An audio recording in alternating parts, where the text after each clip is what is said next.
Müharibənin indi dayanmasına ehtiyac yoxdur. Bunu Yeni Çağ açıqlamasında politoloq Əziz Əlibəyli deyib. O, Rusiya Federasiyasının BMT-dəki daimi nümayəndəsinin birinci müavini Dmitri Padyanskinin Avropa İttifaqının Ukraynadakı müharibənin sülh yolu ilə həllinə mane olmaq cəhdlərinə görə BMT Təhlükəsizlik Şurasının iclasının toplanmasına dair tələbini qiymətləndirib.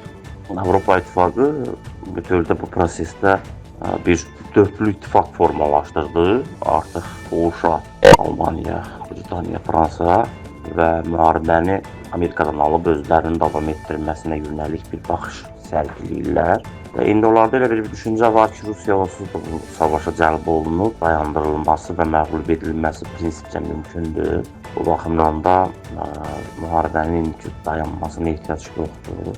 Əslində proses bax bu cürdür. Qaldı ki, hər halda indi Birləşmiş Ştatlar həll edici bir mövqe qoya bilmir necə vaxt. Görək onların mövqeyi nə olacaq.